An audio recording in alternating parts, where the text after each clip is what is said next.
Pemirsa, pada kesempatan kali ini saya akan melanjutkan tutorial tentang mekanika.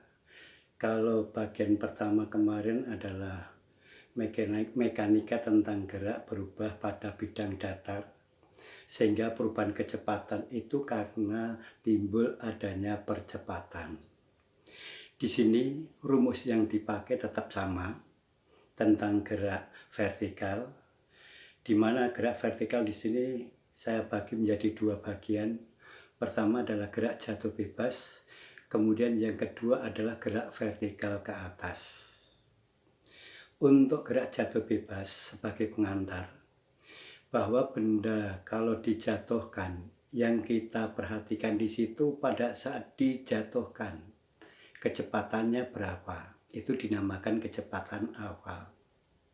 Nah, kalau dijatuhkan itu berarti ditunjukkan harga kecepatan sebenarnya di situ, yaitu nilainya sama dengan 0. Lalu dijatuhkan dari ketinggian berapa? Ternyata ketinggiannya kita tanyakan height atau H simbolnya.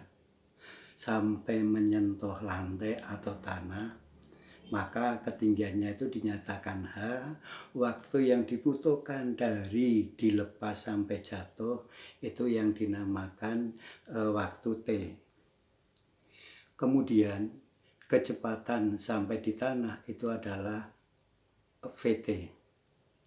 Nah, di dalam pembahasan, karena benda waktu dilepas itu kecepatannya 0, kemudian sampai di lantai atau tanah tidak sama dengan 0, maka gerakannya itu adalah gerak dipercepat. Kalau dipercepat berarti di situ ada percepatan. Dari mana percepatan? Percepatan karena pengaruh gravitasi, maka percepatannya tidak lagi simbolnya A tapi simbolnya G. Seperti tampak di sini G. Terus rumus yang dipakai 3. Pertama adalah VT sama dengan V0 plus GT. Kenapa ini plus? Karena dipercepat. Kemudian HT sama dengan V0T ditambah setengah GT kuadrat. Kemudian yang ketiga adalah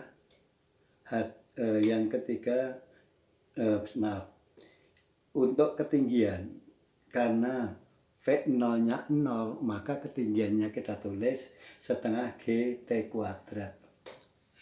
Dari sini kita dapatkan bahwa untuk menyelesaikan soal tentang gerak jatuh bebas, kuncinya di sini, H sama dengan setengah GT kuadrat. Kalau G-nya sudah diketahui dalam soal, maka tinggal kita mencari T. Kalau waktu yang ditanyakan berarti ketinggiannya harus disebutkan dalam soal. Tidak mungkin waktunya ditanyakan, ketinggiannya nggak tahu. Ini berarti ada dua variabel dalam persamaan, tidak mungkin bisa diselesaikan tanpa menggunakan variabel yang lain. Itu ya. Bagaimana sekarang?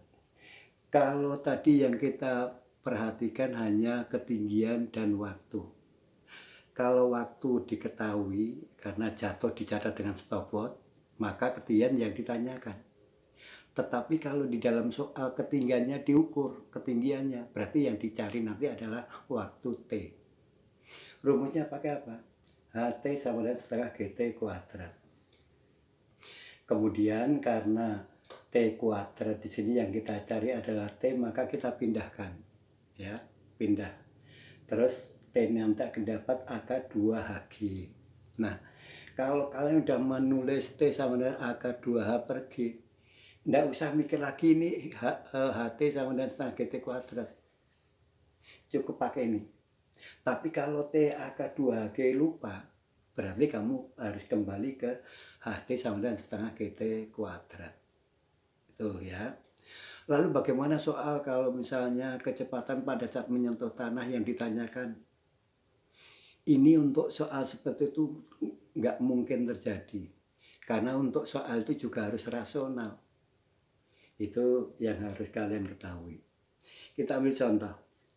Jadi kalau diketahui, waktunya diketahui, pasti yang ditanya adalah ketinggian dan kecepatan waktu menyentuh tanah.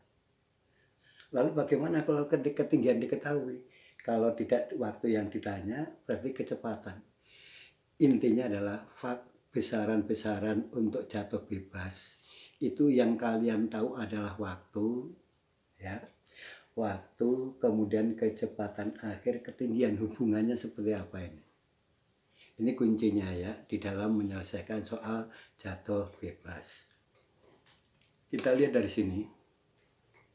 Benda dijatuhkan dari ketinggian HT diketahui. Maka yang ditanya apa? Nah, jadi sebenarnya kalian di dalam melihat soal ya, tanpa membaca kalimat soal yang panjang itu, kalian tinggal melihat. Pokoknya jatuh bebas itu yang harus kalian cari, yang kalian ketahui adalah HT, ketinggian, waktu, dan kecepatan pada saat menyentuh tanah. Percepatan gravitasi G tadi dalam soal disebutkan. Bagaimana kalau misalnya tidak disebutkan?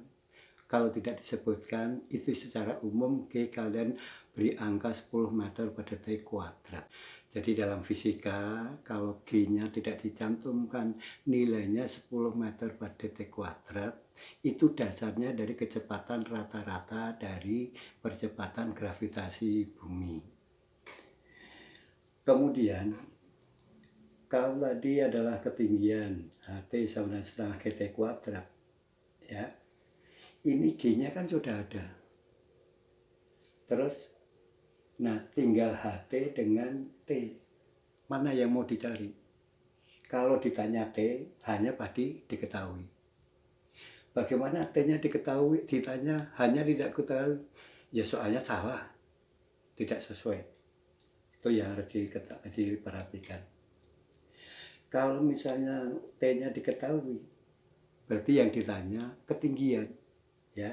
Jadi kalau T ini ditanya, berarti HT yang ditanya. Soal rumus ini aja, mengerjakan jatuh bebas, kalian tidak usah mikir rumus yang lain, satu rumus ini aja udah cukup. Itu ya.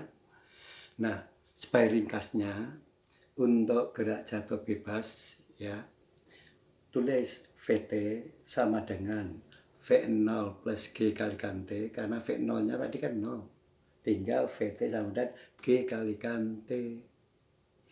Ini kalau ditanya HT setengah GT kuadrat. Bekal rumus ini saja kalian nanti akan bisa menyelesaikan semua soal jatuh bebas.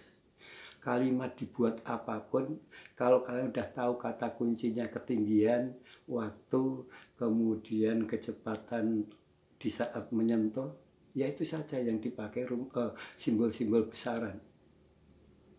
Kalimatnya panjang nggak masalah, yang penting itu diketahui.